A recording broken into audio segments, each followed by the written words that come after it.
Hello and welcome to the June 4th edition of GFW Radio. Jeff Green is away for the day and is unable to host this podcast, so I'm doing it in his place. And I'm joined by, in the following order, Ryan Scott, Robert Ashley, Sean Elliott, Sean Malloy. And today's show is going to be short, not only because Jeff's not with us, but because we just got done taping another segment on Dawn of War 2 that's going up on Friday. So rather than look at it as just getting a single short show on Thursday, think of it as a two-part show where you get to hear it Thursday and Friday. Assemble it later on your own. It's like a project. And with that, I want to jump right into a thank you to a listener. We have this thing where we like to receive candy from parts of the world outside the United States. And or in this case, within the United States, as long as it's Puerto Rico. So we get a letter that says, "Dear GFW, thanks to Mr. Bush, I have $600 to spend on candy, and I live in Puerto Rico, which isn't even a state of the union. Still, he gave me cash. Here's some candy from Puerto Rico." He didn't leave his name. He left his Xbox gamer tag. I don't know if he wants me to read that, so I'll just say without the whole thing. We'll call him Seal. So thanks so much. The candy was awesome. I'll talk about that real quick in a minute. But then he also adds, "P.S. I got some Puerto Rican rum with Ryan's name on it. He'll be talking like Al Pacino in no time." Sorry for not buying GFW magazine. We don't get the magazine here, but I love the podcast. So yeah, thanks for the candy. Puerto Rican candy was different. It's a lot more natural than like the gummies and the sour stuff from elsewhere. It's just like there's never more than two ingredients, and one ingredient's always sugar. So it's like these coconut bars are really good. It's coconut and sugar glued together with sugar. Yeah, there's like sweet potato balls, sweet potato and sugar. Mm-hmm. Wait. What was the sweet potato aspect? Was it like a sweet potato, like cooked, like a mash kind of thing, or they were just like these like balls. They actually looked like little turds almost. Well, that's appetizing. Natural, kind of very appetizing, purplish turds. Yeah, those were good. I really like. Oh, and then some sesame, some sesame seed glued together with some sugar, and that was good. Yeah, the one that got a little funky was there were these. How to describe it? It was like a construction paper cone cups. In the way that you'd make like yourself a paper drinking cup origami in school for the hell of it, put water in it, you can get like all in one drink before the bottom falls out. So imagine one of those, and that's your candy wrapper, and it was just corn and sugar in it. But when you eat it, it tasted like sawdust or something. It's like eating cat litter, in that the moment it drops in your mouth, it's like you'd rip 600 bongs or something. Like you have no saliva or anything. And wait, what was the consistency? It was like a powder? Like I said, imagine it was powder. So imagine like concrete mix, cat litter, sawdust, any kind of thing like that will soak up, that will quickly soak up. It's like eating like raw Metamucil. The analogies, we keep it coming, man. Like the word, and it was bad. And then I tried to give it to people around. And no offense, man, if Seal, this is your favorite candy in Puerto Rico, no offense. I'm guessing you probably just get like Snickers and stuff though, and you got this for novelty. Yeah, for the novelty. We can get Snickers here. But if you like it, no offense. He's probably sitting there going, "Dude, you were supposed to put it in water. Read the fucking That's the thing. The thing about candy is you can like it or you can't. I mean, it's up to you. Yeah, and that's I remember you gave choice. me one of those, and you're like, "Try this. This is good." That's when you know not to. I tried to give it to everyone in the office, and every time I'd go up to someone, they would be like, "No thanks." And I'd be like, "Why?" I know like, better because you have a fucking reputation, man. No one's gonna buy your shit. Shit-eating grin on my face when I did it. When was the last time you went around the office giving away good candy? You're like, "Dude, try this really good candy that I'm totally not going to eat myself." I ate it. I ate it in front of people, in front of Scott Sharkey, and I got him to try like half a little bit. But most people just wouldn't even do it. Anthony tried some, and I was like, "Dude, your tongue's not going to turn black. Your mouth's not going to burn. Like, what? It's not. You're not going to get diarrhea. Just do it." They wouldn't do it. It's just the presentation. Like if you should have brought one here, I would have tried it. I would have tried it on the show. If you had invited people to come into your office and just had an array of candies, I bet people would have tried it. But if you walk up specifically with one candy, you're like, "Hey, I got some unwrapped candy." Like the more sincere you are with something like random, the more I know that you're not really sincere. So long story short, it's a trick. Thanks for the candy and keep sending it to us. And so we got a lot to talk about, as Jeff would say. Obvious.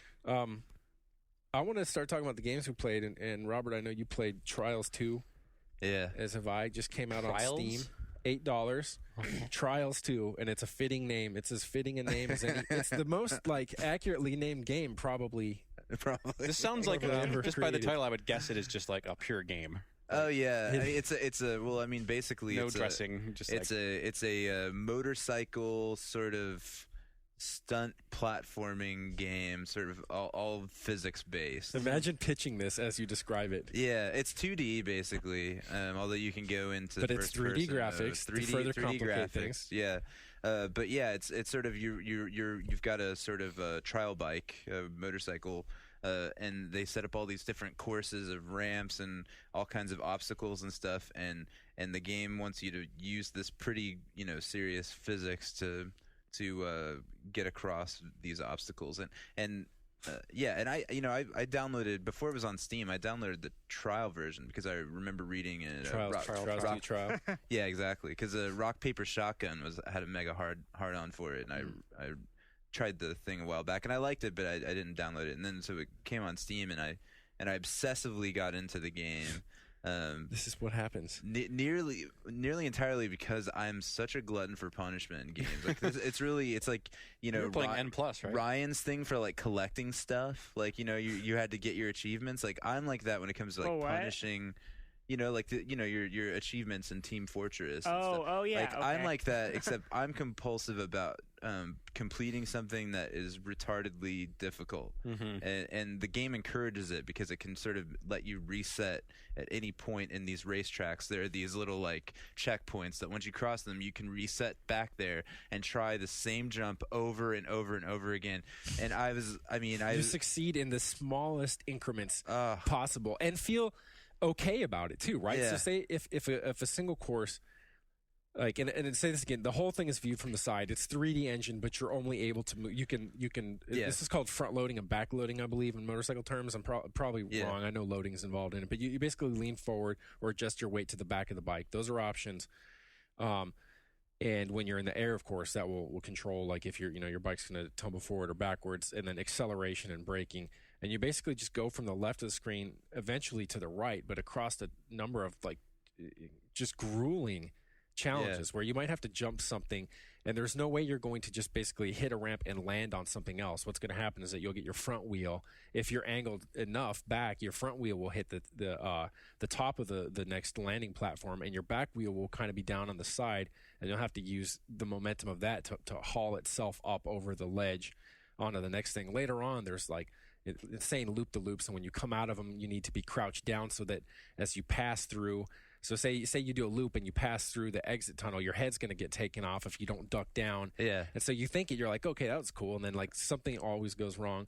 But although that level that you're talking about was probably my favorite level in the game that I've played. I think you're talking about Where's the Ground? I think it's one of the medium levels. Yeah. And I actually played that one like 5 times because it got to the point where I could actually just get all the way through it without ever stop it. Yeah, and it was really fun. Like that is it had some really cool jumps and stuff. But part of like the hard time I had with the game when I first started, aside from the fact that the tutorial is like, to use the shitty pun, like the difficulty ramps up. No, but like the tutorial, like absolutely does not understand the purpose of a tutorial to ease someone into something and a challenge that's going to become increasingly difficult. And it throws you at stuff. And I was ready to uninstall after giving up on like one of the later tutorial parts. Yeah. But later on though, when you hit it, I'm like, okay, I get this. Here's a bike and here's this crazy corkscrew thing. It kind of reminds me a little bit of what's the Flash game that's now coming to consoles where you're on a sled?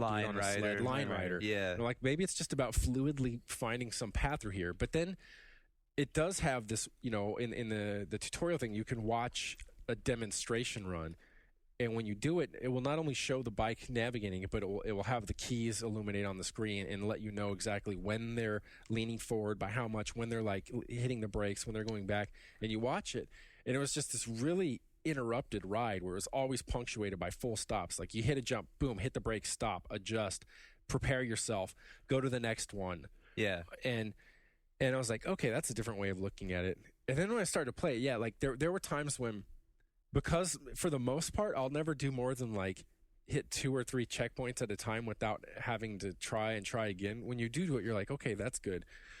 But most of the time, I mean, God, I think you could try. It'll keep track of your attempts. You might try like 80 times to make a single, to navigate a single little jump on it. And it gets to the point where, you become frustrated. Instead of even thinking anymore, you're just like going at it full speed and to see what happens. Maybe you could brute force it and just get your way through. And it's a really good game.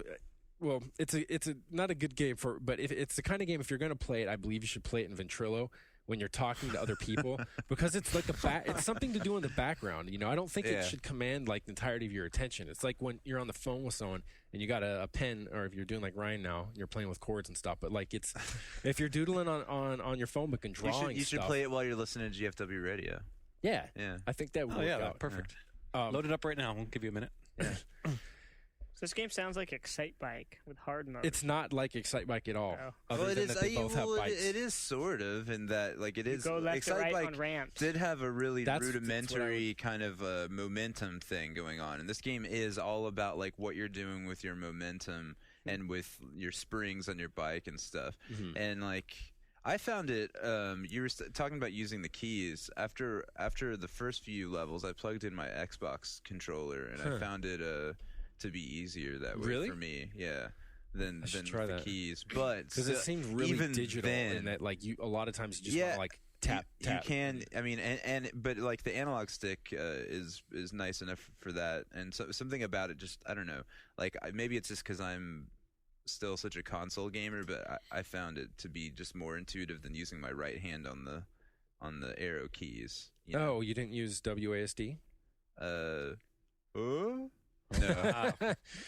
No, you are a console gamer. Out of the club. The other, if not for the fact that it throws the physics angle on it, and it's supposed to, and it sometimes is fun. Like when you crash, your guy becomes like just this epileptic mess of just twitching, and the bike goes flying across the warehouse that you're in. Which I meant to say, like, as we were playing. It's not going to be funny now that I'm repeating it, but as we're, the reason to play it in Vent is as we're all doing it and screaming like, fuck, or shut up. Oh, I did it. It all sounded like, fuck, yeah, fuck. I just pointed out that the whole thing's set in the same warehouse that one of the people who was in Vent with me, where his mom filmed all of her pornos. Oh, because the whole thing is in a warehouse. But so if it weren't for the physics, I could almost abstract the game and say it's not, to me, like Excite-Bike, because it almost could be anything. It's really just this. It's really a puzzle game, and it has, to me, so much in common with, like, when you go to those novelty shops in the mall, they'll sell games and like expensive pool tables, but then they'll also have like a Gordian knot that you could buy, basically spend the rest of your month trying to untie like it's supposed to be fun, or like a peg board, a ball on a maze board or something like that, or all those puzzles where, if you take it apart, you're never going to get it back together. And sometimes it approached that, and where you just give up, or like, again, where you just, when you get to the point with Rubik's Cube where you're like, fuck it, and you just take it apart and put it back together again. Off, But there is something about that's kind of try game, to do. though. I mean, I have a love-hate relationship with those kinds of games. It's like that game N+ that I talked about, like where it's just these really brutal games that expect a kind of precision from you, and in order to get it, you just have to try again and again and again and perfect your technique. And there's nothing that you're ever going to fucking do with that technique but play this video game. Right. It's not like you're learning anything helpful, but something about the process is satisfying to me, even though it's totally pointless. Yeah. But this game got to the point to where I literally did have to uninstall it. I have a question. Like, it sounds like it's evil, but how evil is it? Does it, like, if you do succeed, does it say, good job, but you only got a silver medal because you could have done that in like 6 less moves or something? Well, you see your performance in the context of everyone else's. Oh. So you get to find out that you, after spending 40 minutes going through a single level that, had you never fucked up, would have taken you like 2 minutes. Right. Because when you mentioned those, you are ranked 7,412. So it's pretty bad. Because when you mentioned those like little pegboard puzzles or whatever, like. Yeah, you can solve it, but then they always print on it, you can solve this in 11 moves. Yeah, if you try. Shit. Yeah. There's something good in that you can play other people's ghost runs as you're going, and I was trying to get us to do that. Like Rory and I, we were all on the same thing, and it became this race of like who could get through these things faster, and we'd always get stuck on the exact same parts, you know, where we'd be like, I'm still there, and it'd be like someone's like, I did it, and we're like, how? Fuck if I know. Fuck you, I'm on the next level. And then like, you just do that. Well, those kind of games for me do require the friend competitors, even like Pac-Man Championship Edition. Yeah. The only thing that kept me going was knowing I wasn't number one on my friend leaderboard. I'm like, shit, he just beat me, so I got to go play it and obsess over it again until I top that score. And then I was done. You have like an imaginary rivalry. I remember like beating Greg Ford's score, and he was my highest player on the Pac-Man. Right. Then you. And I wanted to like send him a note, being like, "Check the scoreboard, bitch," but I never did. Like, and then you feel like you're done, and it was totally arbitrary because like it's Greg Ford score. Every once in a while, I make sure I'm still at the top. But I think you should try it then, because wouldn't you say it's an excellent game for that? Sort of mentality. I mean, sure, and I think it is a fun game. I think what it needs, and I think that these exist. Can't you make your own levels, and can't you get user created levels in that game? That I'm not sure of. That makes perfect sense. I know you can. There are way too many. Like they give you like 10, 12 levels that are of the difficulty that it's like challenging and interesting and satisfying, but then it goes immediately into just nuclear Armageddon. And this is the thing. You wonder, the people who made it, are they such savants that it's beyond their comprehension that other people are going to get so frustrated with this that, again, when I asked you about it in email, I'm like, hey, someone else played this, we could talk about it. You made this comment about, it's like kicking yourself in the balls, but I didn't want to say anything because it's like being addicted to kicking yourself in the balls, which is significantly worse. And when you shut it off, though, there's no like, you know, when you watch a movie or something, and you kind of, or when you finish a book, you close the book, and you have that sense of satisfaction. You walk out of the theater like this. You turn it off in a rage, and I'd say most of the time you contemplate uninstalling it, which is like a final violence you can do that never happens with, like, you don't finish reading a comic book and rip it in half when you're done doing it. But so this game, the temptation is always there to like not only close it, but to get it off, to remove all traces of its. I love that about Steam though, because you can do that, and it's not, you know, it's not really gone. You can always take it back, you know, but you can't it's not permanent. delete local content. I saw a video on YouTube of a dude who sent these comics that he didn't like back to DC. I think you showed me that. Like, this one sucks, like stuffing it in an envelope. They wrote him like a letter and everything. That's cool. Yeah. It's like the nerd version of the discount tire commercial where the lady like throws the tire through the window. Take your stupid comics back.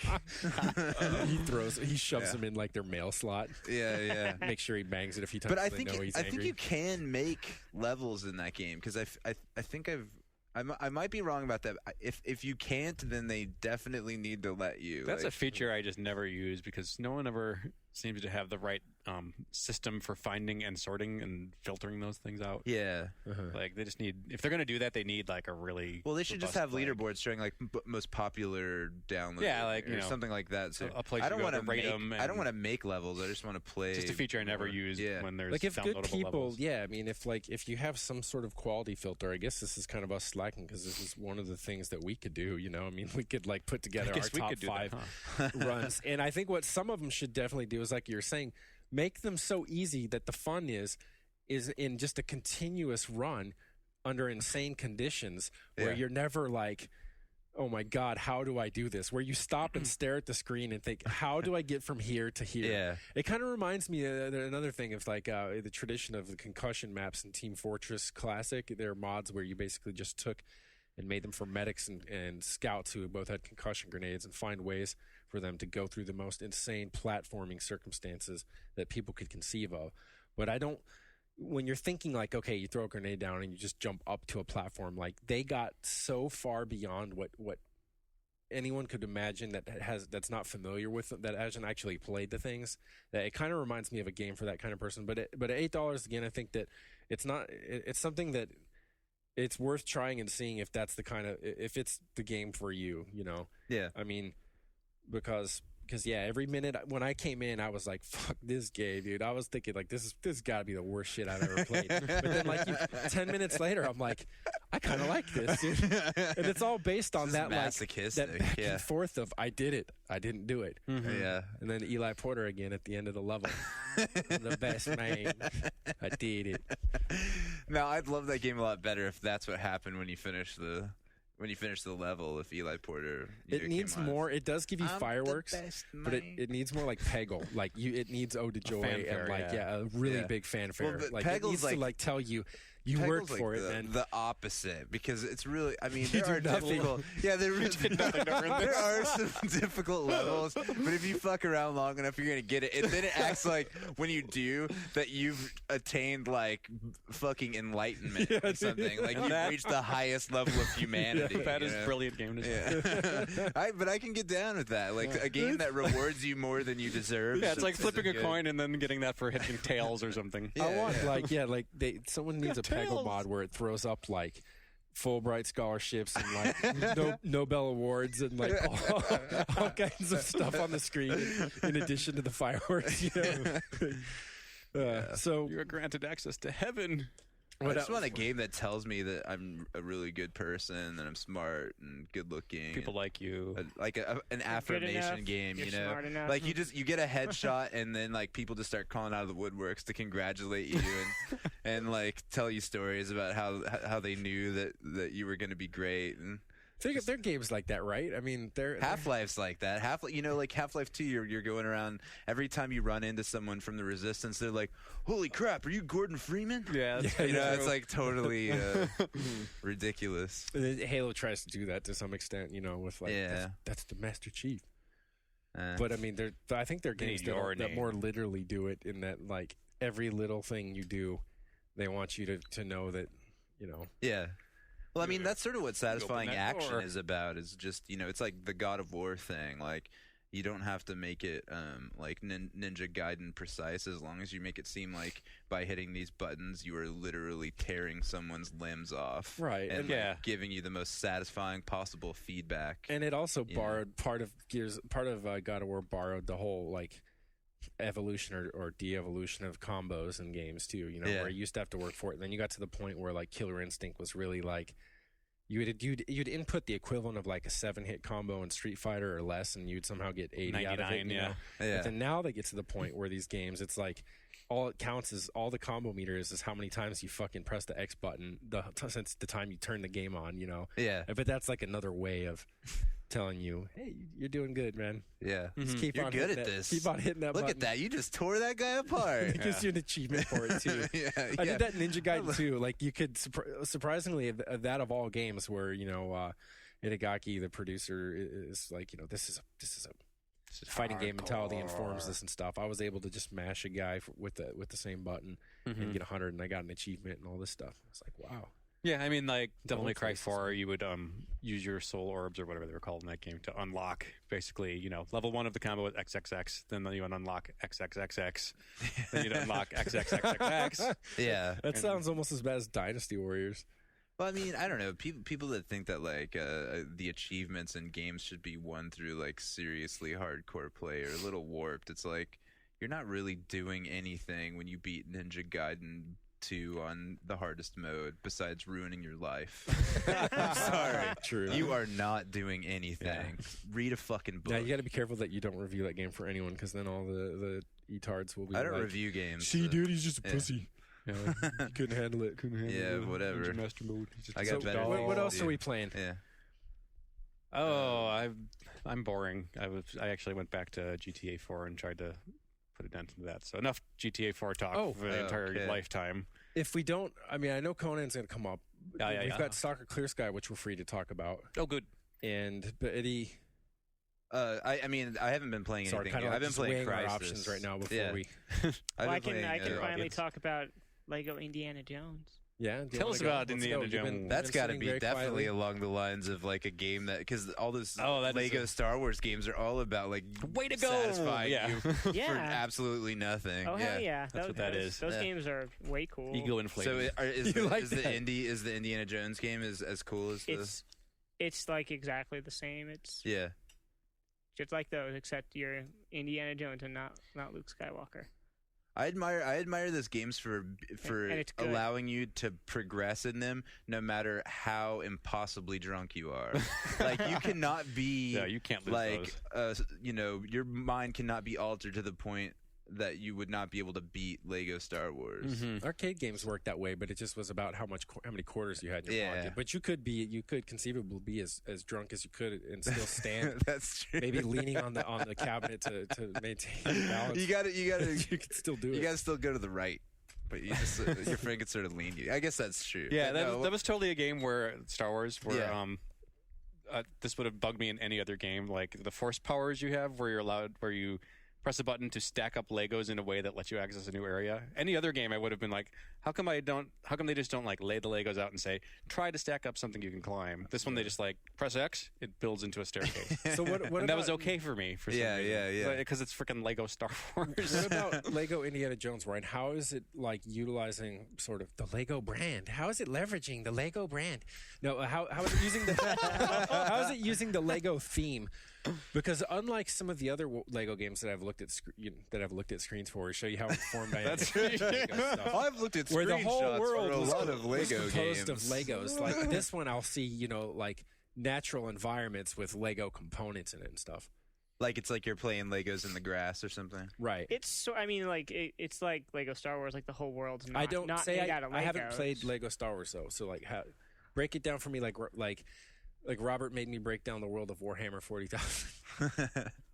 Like the whole world, it's not all a Lego world. I mean, there's objects made out of Legos. Like you've got this hub area that's the university where Indiana Jones teaches, and that Can you teach a class?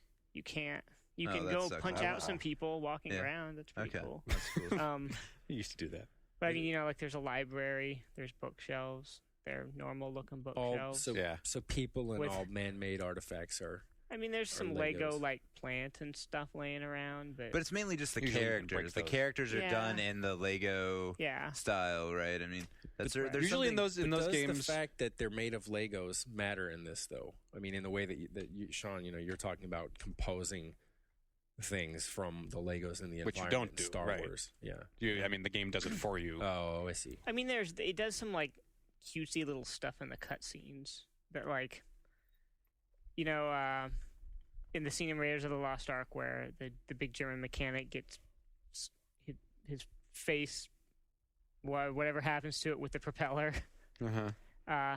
There's a cutscene like that. It shows like that happening, and then you'll see like his Lego body running around, and then his head bouncing around independent. Right, of you it. can show extreme Nothing like- violence He's without clearly actually having made out of violence. Legos. Nothing you like know? a good decapitation joke with Legos. That's what it's all about, pulling off legs. Yeah. So do they have like the boulder rolling down the temple, but the boulder's made out of Legos? They do. Exactly Uh-huh. that. Nice. I've seen that screenshot. That is the first thing that came to mind. Yeah. The boulder Yeah. is made out of Legos. Yeah. So is it like? I all- mean, it's all aesthetic. I'm kind of disappointed. Like, if it's not really using the Lego stuff on a structural or gameplay level. I mean, if it's using them, for gags and for the visual element, what kind of game is it? Is it just your typical, action platformer type thing where you go through the environment and? It is. A lot of the challenge lies in sort of the puzzles. Figuring out how do I open the door to this next area. Yeah. Which involves stacking up Legos, like you said. Mhm. Same thing, except you're not using the Force. How are you stacking them? Just With your whip. Manually. manually? I mean, When there was this thing about like the Star Wars game. It wasn't so much like Legos informed what you did with it. It was that the Legos created this lightness to it. Like it was Yeah, a it's light like this atmosphere. goofy, where, very non-serious world. yeah, there were that- no consequences. It's not. Yeah, it was just It's sort a of. big playground. Yeah, There was a lot of elasticity. Like dare I say things would- childish? for things would man turn into boys. other things just because they could. And it's not like you had Yeah. necessarily. You were more watching this happen than directly affecting how it happened. But it's Yeah. still. Why hasn't Pixar made a Lego movie? Maybe it's all about branding. They can't afford the license. People in Danes Well, it's don't like interesting. Pixar. Because NetDevil, the AutoCell Uh-huh. folks, are those the ones who have the Lego Universe license? Because it sounds like what they're trying to do. They're making an MMO out of Legos, which at first you're like, what? But then if you think about it and, what you're talking about with like what you really can do with Legos, and that's, Mhm. build whatever the frig you want. Yeah. Like, Then that yeah, could they be really combine it with like well, Legos. I can't say that with the Lego brand. Okay. So yeah, like, what if you take an MMO and it's got like elements of Gary's Mod and also Little Big Planet because of the way that the Lego stuff works. Mm-hmm. Then they could get what are Legos for honor roll students called? You get like batteries. Oh, with them right. And, like, You got, like, Oh, what about the Lego constructs. Mindstorms? Yeah. Like, Yeah. I've been tempted to buy those before because you can build like robots, and then it has like its own programming language, so you could program your robots AI and all this stuff. Well, it's weird because Legos themselves over So the we want years, that in the MMO. from what I remember, Legos being as a kid, like Legos now are a lot more about like we give you a blueprint to build this very specific thing. Yeah. Whereas when you're a kid, it's like here's a bunch of freaking Legos. Why don't you just build what you want, kid? I never got like. Yeah. The box sets they have now, if you go to Toys R Us or whatever, where Too you're many, just too like, many specialized components, but the Mindstorms thing definitely is not about. I mean, they'll right. give you some things you can build, but it's a lot more open, and people do build a lot of weird stuff with it. Did the Legos themselves change, or are people just less like ghetto than like we were? Because I know it was the same. I never got Legos in a box. Like I got like a bag of Legos, and sometimes there'd be Duplo blocks in there and a Lincoln log. There'd be and a I'm sure you can toy. still get that. I mean, the Lego They're store. Like, if you make go to, what you make. Like there's no. I mean, if you go to It's Lego not the store, Millennium Falcon coming out of this bag. there's man. vats of these where you're just like, I need a handful of green ones that have 2 connectors, so you just can buy them in bulk like jelly beans. But Yeah. and like if you do go to Toys R Us, they don't have the variety kit anymore. And I'm assuming kids. I don't think kids are so creatively devoid. Maybe they are. That they wouldn't construct their own things out of their multiple Indiana Jones sets they've been given over various birthdays. I mean, Yeah. you still have that ability once you have a few of them. I definitely got stuff that was specific when I was a kid. I remember I got like a castle They're play expensive. set. Yeah, I got like a castle thing that was very specific, but then I would use parts of it to make like spaceships and stuff. Even though it didn't work. It was like it did make cool walls because the castle walls were these like specific pieces that fit together and had windows, and so it was made to make a castle, but you could make other stuff with it.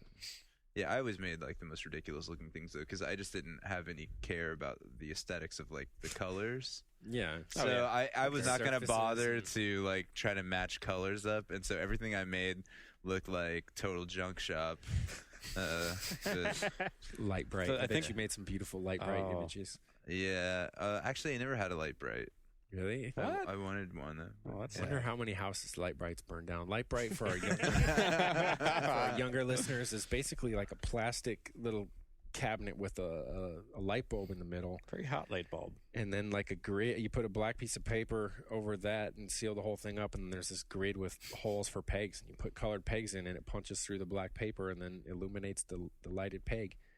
Yeah. But in most cases, it was like, yeah, what you're saying. You just stick a bunch of shit in there, and then, oh, that was fun. I see a lot of Just bands. guys, can we do a dick? those. Yep. All Yeah, right. like as stage Let's get props. something else.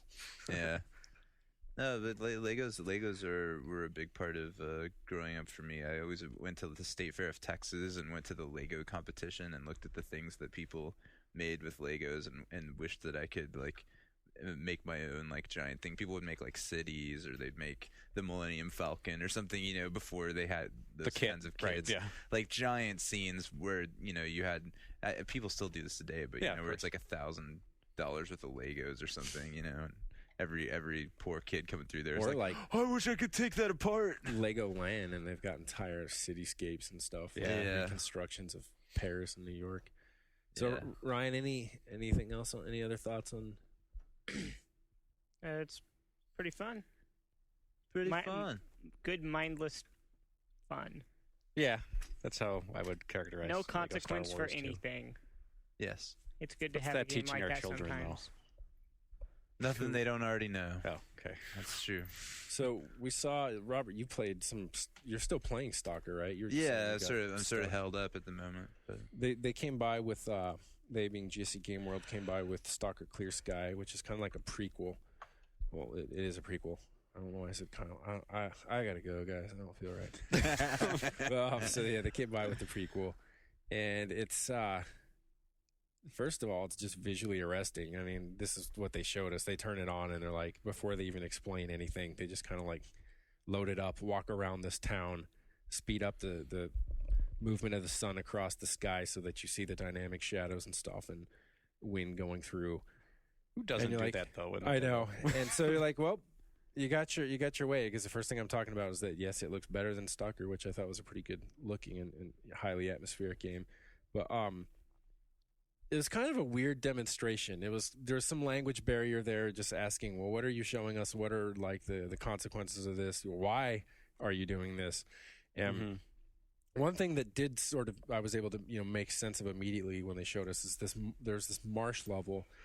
And of course, inspired by, I think it's the Pripyat marshes, not to be confused with Pripyat, but there's a large, bunch of marshy terrain in Ukraine, and it looked like images of that from what I've seen. But the interesting thing about it is that when you're going to make an environment, S.T.A.L.K.E.R, let me back up, is a first-person shooter, made in Kiev from a Kiev studio, and so it's set in the Chernobyl, in the vicinity of the Chernobyl reactor. It takes place in this, alternate world where the reactor didn't just melt down, but it caused all sorts of supernatural stuff. And instead of it ever being, handled in any way, shape, or form, it kind of becomes like a Russian Mad Max in the outlying area.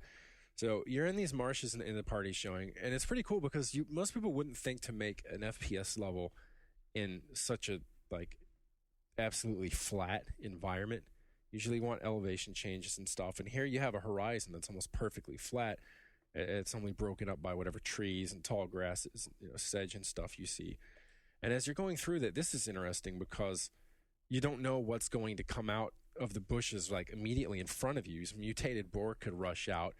You might walk into what are they? They're just anomalies, right? Some sort of supernatural or extra scientific anomaly where you locate these with various meters and stuff that you have in the game now, and you upgrade them. You might have a budget thing that just kind of beeps as you're in the area. You might have the equivalent of a tricked out GPS that tells you almost precisely where it's at, what its magnitude is, what the nature of the anomaly is. Or you just kind of go around raw dog with a handful of bolts and screws and throw them around, and when they blow up or get sucked up into a vortex, this is a dangerous area. So as he was going through here, I was like, this is interesting. How is this going to work?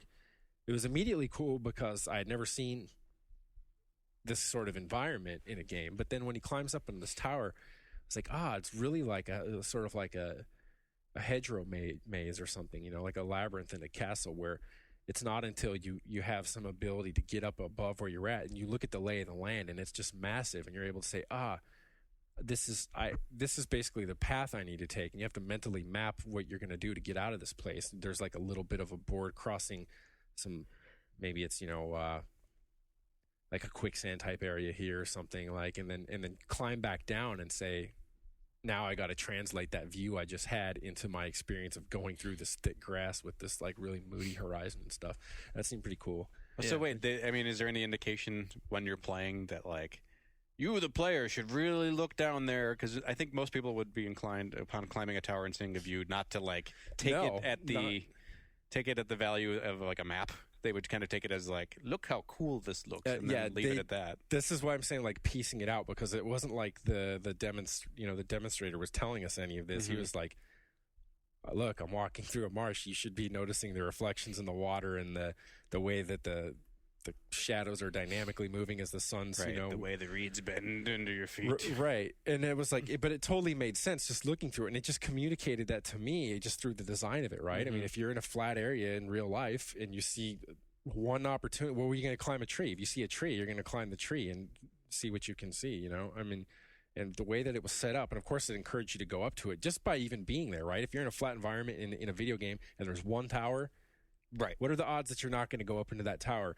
And even if you're just generally not interested, you've been conditioned through years of playing FPSs to suspect that maybe there's some sniper rifle up there, maybe there's some ammo, maybe there's a quest item or something. So you're going to go up there. Yeah, that's one of the things that I've sort of wanted to see, that I would like to see in an evolution of S.T.A.L.K.E.R is their level design to communicate a little bit more of what they have in mind, to get a little bit of Zelda about it, just to have some.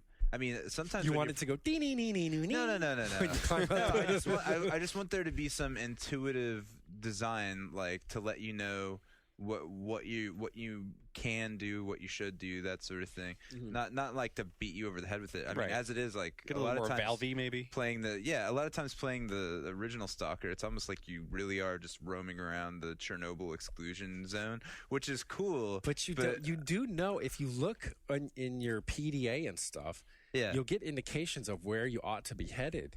Yeah, but you just never have the confidence. Maybe that's what you're missing, is that like in in Half-Life, if you head in a direction, you're reasonably certain that you're going the right way just by the fact that you can go there. Yeah. So it's like, I mean, I don't know. It's hard for me. I don't want to defend S.T.A.L.K.E.R too much, but it's like it's what makes it what it is for me. It's like I mean, there's so many other games that are really clear about everything that. I don't think it has to be clear. I just think that there's something to be said for like a design that isn't so incredibly vague. I mean, I enjoy vagueness and mystery, but I think that if they were going to go in any direction, it would be to create levels that make a little bit more sense. Right. Just a little bit more sense. I think Oleg was telling us that they did get that THQ pressured them to make ultimately a more accessible game. Oh yeah. When they published S.T.A.L.K.E.R, but that they fought like every step of the way. Yeah. I'm guessing that they were sort of empowered in that fight by the fact that they were working for such low wages. When S.T.A.L.K.E.R was a profitable game, even though it wasn't the best selling game. Yeah. Well, it's definitely a really bizarre and interesting game. I mean, like that you could never ever see coming out of a studio like practically anywhere else. Right. Yeah. And when Sean, you were there, right? And he was like, "This is." I was kind of like, "This is for us." Like this, we make this game for Ukrainians. Like we make this game for the guy down the street. Yeah. That gets computer parts from God knows where and puts them together and plays this game. Like he flat out said, he's like, "That's who this game is for." I've always been drawn to that kind of impenetrable game where like they don't really tell you what the game is, because even I think for the PlayStation, it was called Sentient. Does anyone remember Sentient? Probably not. No. It was basically like you are in a space station. Something is happening. And then they just kind of give you free run of the space station, and there's just people wandering around doing their work, just like hammering on a pipe because they're repairing it, and you can talk to them, and maybe they're just hammering on a pipe, or maybe they got something to tell you. Yeah. So it's just this like the game is figuring out the game in a lot of ways. Mm-hmm. And I've always been drawn to that, even though it ultimately usually ends up frustrating and not working out like I hoped, because like once you start to see like the game design that's really there, you're just like, oh, all this stuff is just filler. To me, it's not so much like ease of access or use or anything, or making it like easier for non-serious gamers to get into, as much as I just find games that are able to convey something to you almost subconsciously to be more compelling, or to be like how I find compositionally interesting. It conveys that to me. Like I never got lost in there. I think that could be part of the difference. I never got lost, and I never hit a point where I was like, God, I need a strategy guide. I need to ask someone for help. Like there was never anything that even like retarded my progress through the game. Yeah, I think never that's necessarily got lost, but I also didn't stumble onto lots of really interesting things in the vast wide open spaces, which is I know we've talked about this before as being something that is actually kind of cool about the game, is that you're walking around and there will be this farmhouse or like a warehouse or something with it's obviously they spent a lot of time working on it in art, it's got all kinds of stuff going on, but nothing like no firefight, nothing that you would really need to pick up for the game. That's sort of interesting in that sort of Shadow of the Colossus way, where it's like this vast empty world that gives you a mood. Yeah. But it's Chernobyl, man. Yeah. But I think that's a fair enough argument, and it leads me back to what they showed me with Clear Sky is that so they definitely didn't indicate that they're interested in making the levels any more accessible than they think they might have already been, but for populating that world with interesting activity, that seems to be the primary thrust here, and that's to take their AI system, which they call A-Life, and the reason they think it's unique enough to deserve its own name rather than just AI is that this notion that it's all procedural. These groups go around and they might fight because they run into each other, and this AI boar is running around, and it's got some rudimentary purpose to it. They'll give it an ecological range, and say it eats here or something like that. And you can now look on your map and you'll see with flashing dots, that there are these various groups and these various, alliances that are in parts of the world, and you might see that they're actually fighting. When you see like there's orange dots and there's green dots together, if you did go to that area, you will see the AI having a battle, and maybe you happen to be affiliated with the green. You can also be affiliated with the orange. You can then join in that way, or if you're somewhere, then they might just roll through with you. When they demonstrated it, I at first was skeptical because it looked so good, this battle that they showed me, and it was as seamless as most scripted scenarios would be, in that a group of guys come in, they encounter a rival gang, they immediately start taking covers. There's like rocks in the grass, and they immediately like drop down behind them, and they're leaning on the rocks, throwing grenades up over their shoulders, peeking around them, and then getting up. And so it's like, no way, this is scripted, right? You enter this area, you come across a tripwire, then these guys come out and go to these spots. The enemy, they perform the stage show for you. He insisted that it wasn't, that it was more like, they get into a fight and they're also trained to take cover, and the environment is marked with, this is a place for suitable cover. Yeah. If you're AI and you're in this area and you're fighting, go here, go there. I don't know yet. I think you just take his word on it, but it looked really cool, and it seemed to. It has the potential to maybe fix a lot of that stuff, where if they're like, dude, this area is just empty and a player's coming here, let's bullshit it and have something happen. Let's have like a bunch of fucking wild dogs. Or the possibility of something happening. Like, it doesn't necessarily have to happen in a scripted way. But all that unscripted stuff, I mean, A-Life, that was all part of the original game, and part of the reason that they said that it took them so long to make was that they were so focused on these weird simulation aspects of the game that most people probably aren't even really going to, or didn't appreciate in the first one. Maybe they'll appreciate more in the second one. But there was a lot of work on that game done in sort of creating a realistic world, which is just not what you would imagine when someone decides they want to make a semi-sci-fi game about the Chernobyl exclusion zone. But it's realistic in behavior and appearance, so too. That's why, the stuff about the graphics do matter. I mean, they were showing this DX10 feature where, if there's cold or warm air or something, you could see it displacing as it's passing over objects and stuff. And I was like, oh man, so that's DX10 only. That sucks, because that basically means that it can never be anything more than eye candy, right? It means you can't make it integral to gameplay, because you can never be certain that more than a tiny percentage of your player base is going to have the capacity to use it. But if they could, then it's like, wow, you go into an environment and you have to track these invisible things just by watching air movements and stuff, noting kind of like just ghost hunting shit, like on the Sci-Fi Channel when they break it down with like night vision cameras. Oh, shit. But yeah, I mean, there's like this enormous amount of work. You just hit on their next project. To just doing it. I think for the A-Life that they were expressing that they were disappointed with S.T.A.L.K.E.R, with the way not that they're disappointed with it, but that they wanted more from it, Yeah. And that this is their opportunity with this game to go back and like really try to deliver on the whole, like, multiple factions, what happens when you join this one or that one, and when they fight one another and they work in the environment and stuff. So I thought that looked pretty cool. I want to see more of it. It's coming out this summer. I mean, that's surprising that it's coming out so quickly. Yeah. Wow. Yeah. Okay. It's like, maybe it was like late summer, August, September. Yeah, it's interesting, because the first S.T.A.L.K.E.R took how many years? Right. Several. Yeah. And that it underwent different revisions and stuff. I mean, originally it was a game with vehicles as well, and what they kind of decided now was that, people actually modded those back in. They found the code in S.T.A.L.K.E.R and like, hey, let's put the trucks and stuff back in. But the trade-off they have is like, in a game of this magnitude, the way that the world of S.T.A.L.K.E.R and Clear Sky as well is organized is that if you imagine a map and you cut it up into a pizza slice or something, it doesn't actually look like the shape of a pizza, but it has those divisions.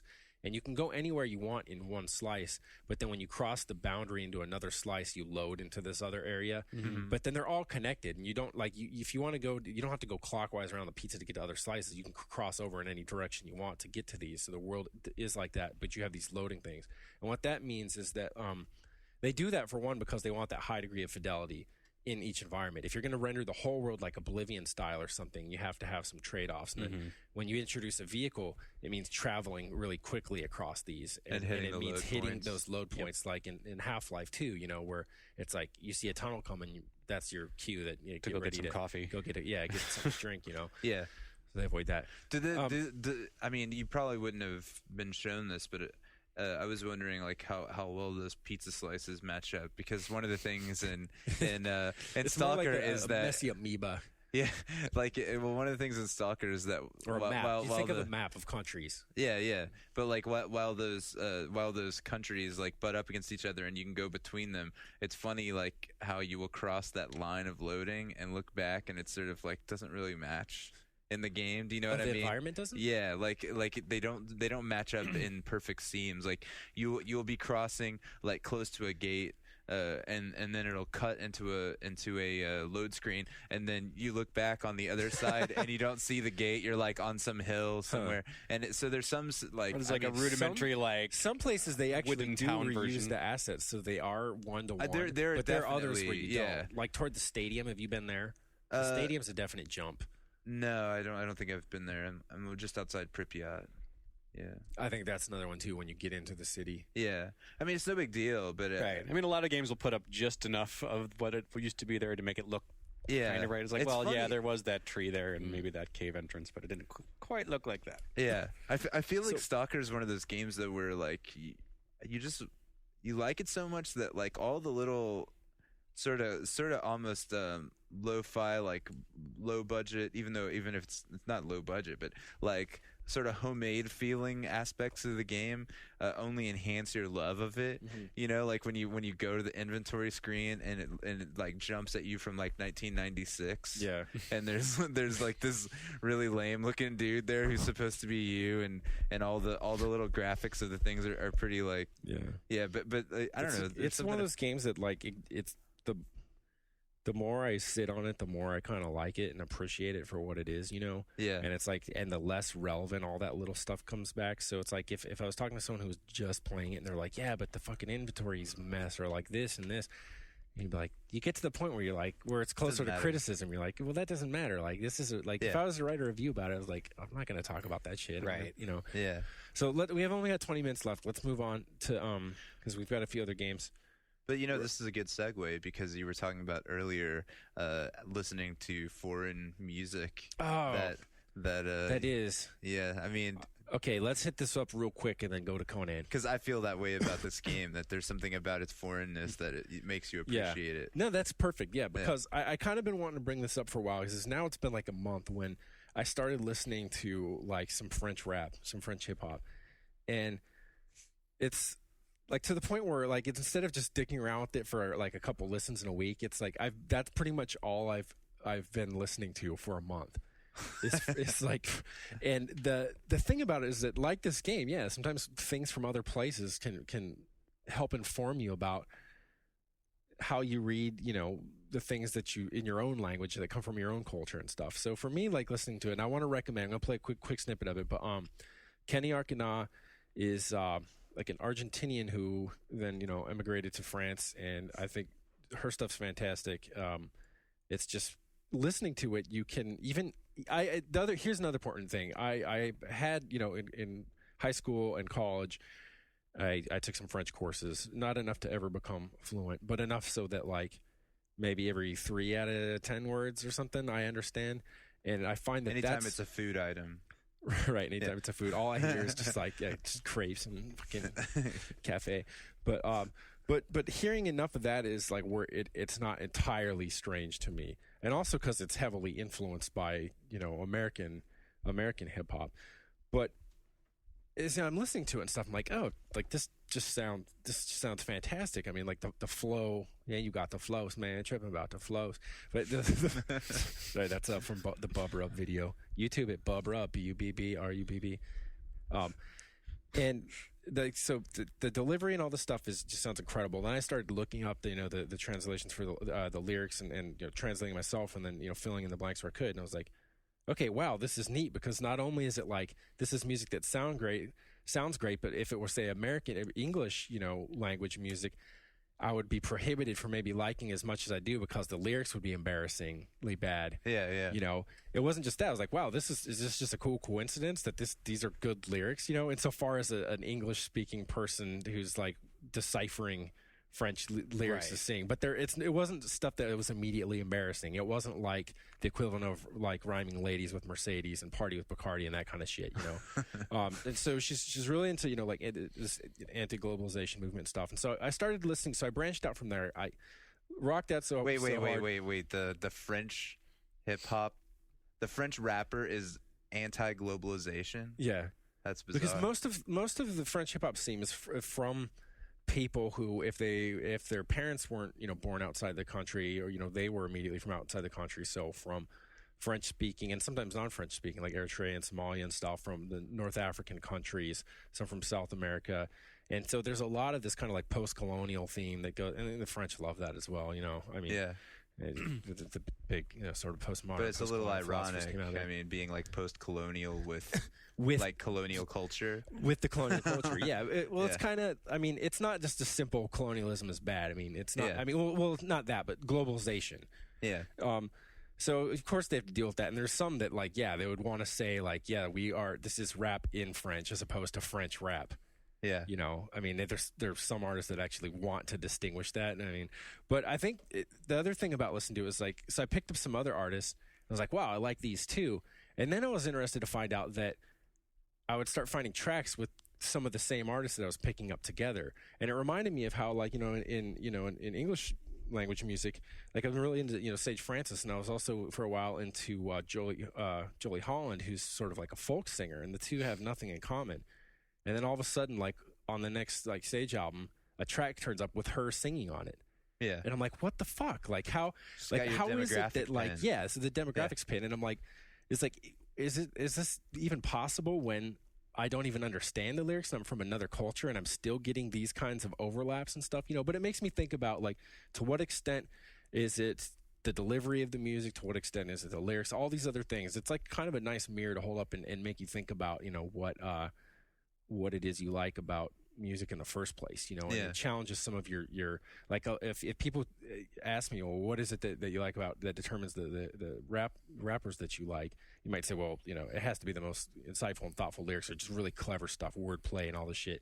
But then that kind of gets thrown out the window when you're like, French. You're finding out about the wordplay after the fact, Yeah, I honestly think that the difference between music you don't like and music that you do like is that music that you do like lets you put your defenses down and lets you let the music do its thing.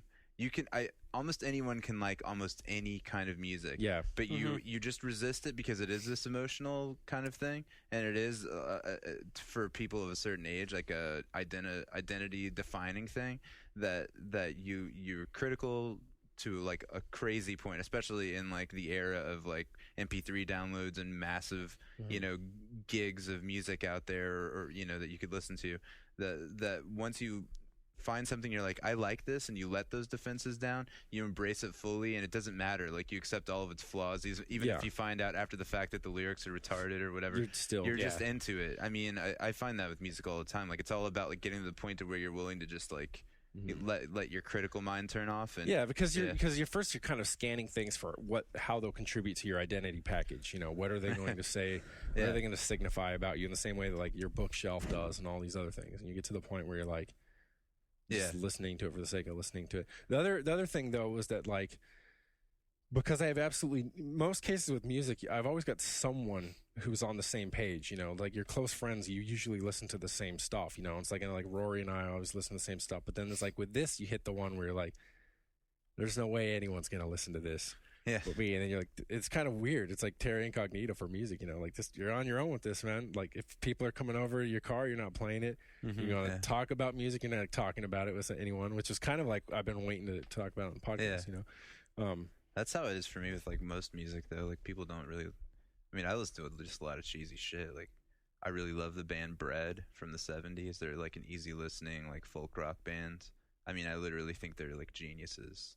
And I just like a lot of like stuff that people think is just super cheesy, and it's been like my time like getting yelled at by my wife to like listen to some normal music because she likes like aggressive rock and roll music, and I just keep like mellowing out over the years. Max Chill style. That's where the name came from. Your love of bread. Yes. So with that, I go to our last 10 minutes on Conan. Sorry for these rapid jumps. I'm like looking at the clock. We're clock watching today.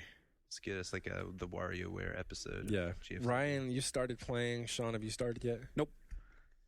I think that the window has passed for me too. Why is that game? Because I keep reading about it. Why is that like? It seems to be like a really popular MMO like out of nowhere. It seems because I always when a new MMO comes out, it always seems to just like fall down. And right. This is the exception to the rule for.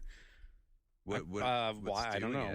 Kind of like when we first saw it, like when we last saw it at E3. Remember, I was like, "This is the last thing I would have imagined myself playing."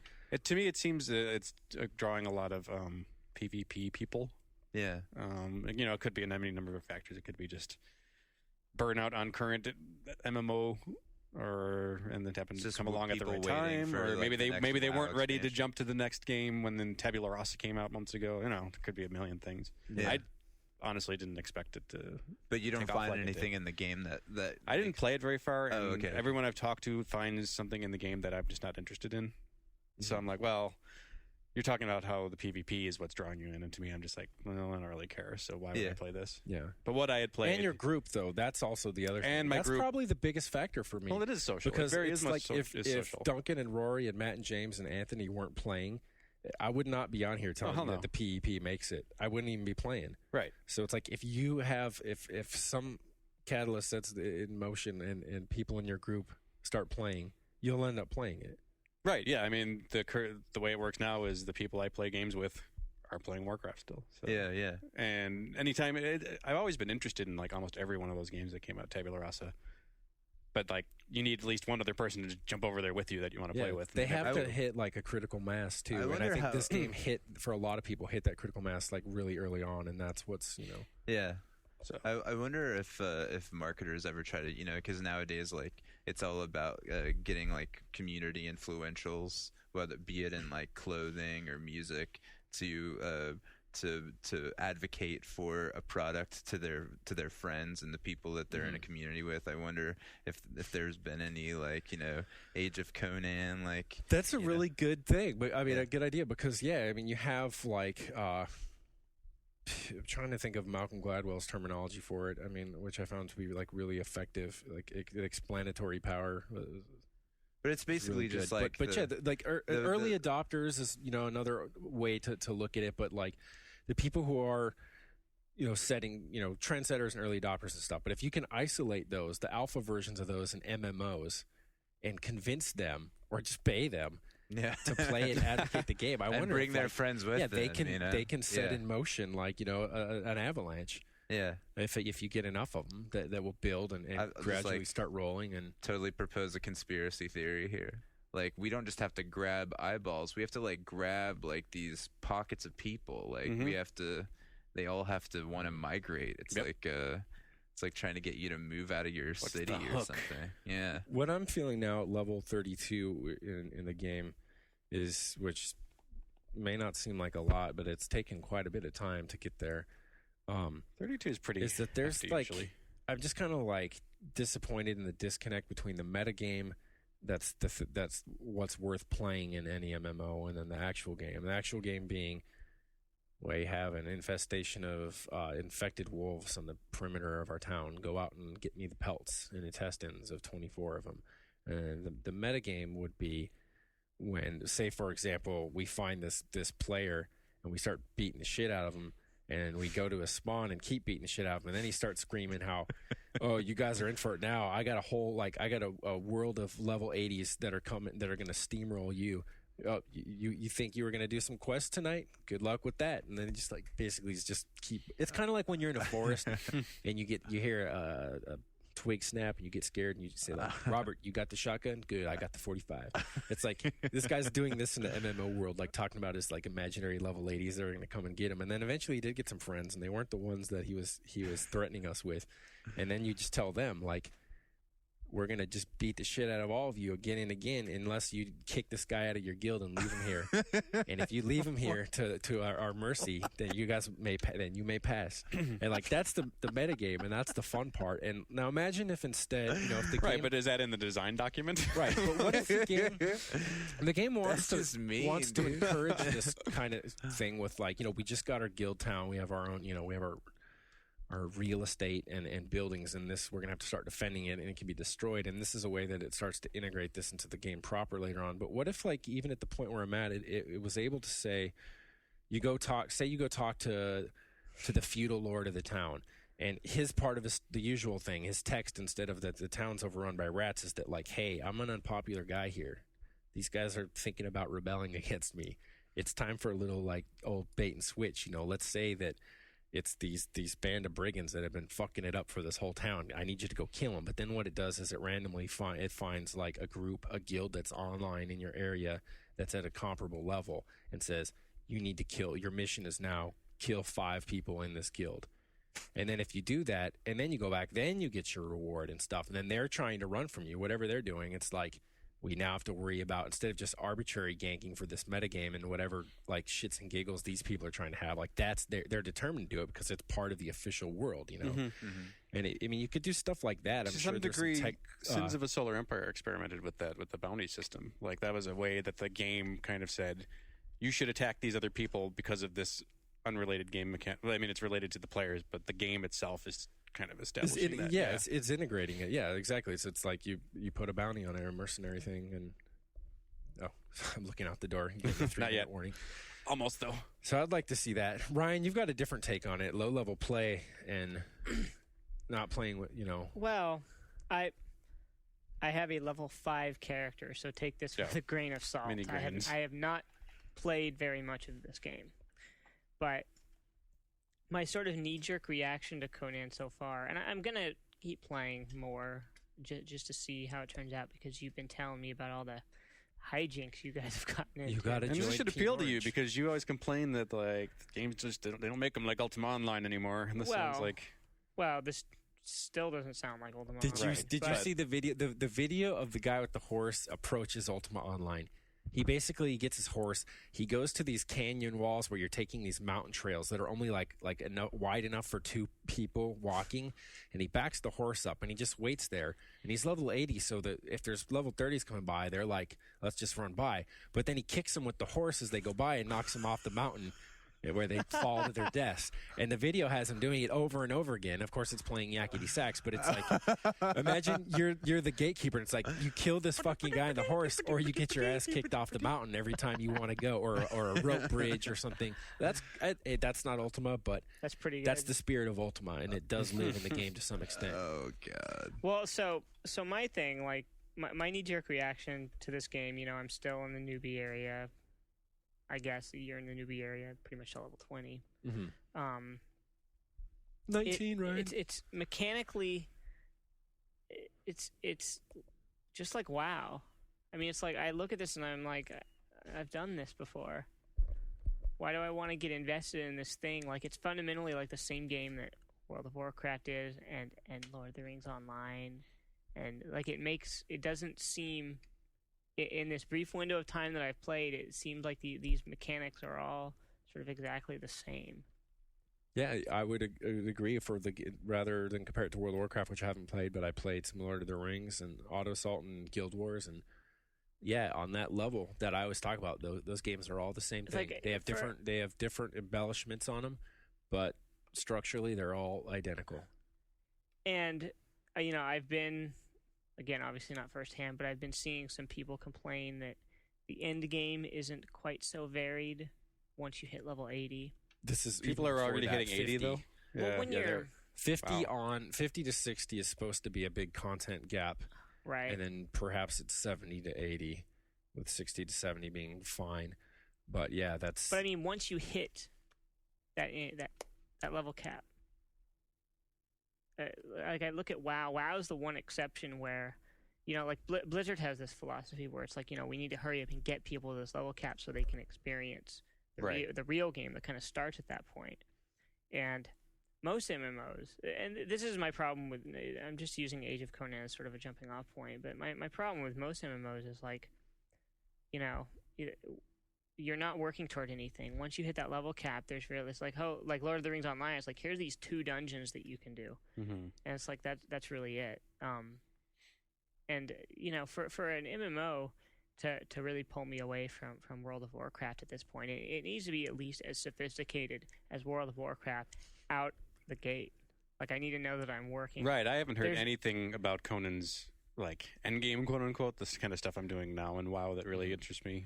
I haven't heard anything about it.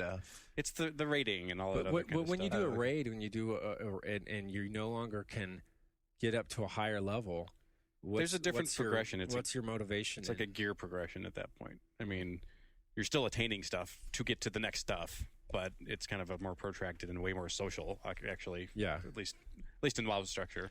Yeah, I think that's like what Ryan's saying. It's like Ryan wants it out the gate, and here I want to know that I'm working towards something. That they're going to do it. Right now, some of that is in the PvP, and it's in like I was saying about like destroying other people's towns, raising their villages and stuff. I look at that and I say, like, have you ever heard anything about Shadowbane? I've heard about it, but I haven't played it. Age of Conan, to me, all the like town raising and all that stuff, it seems to me like it's trying to be in a way what Shadowbane was. You know, very similar. Players can build towns and have these guild alliances and attack other people's towns.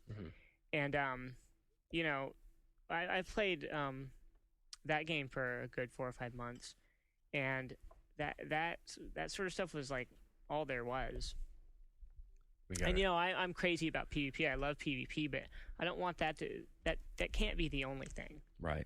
Yeah. So, like, who's to say that they won't add the equivalent of raids and stuff? Oh, they certainly could. And I'm sure they will, but it's like if you want that now, even though you're level 5.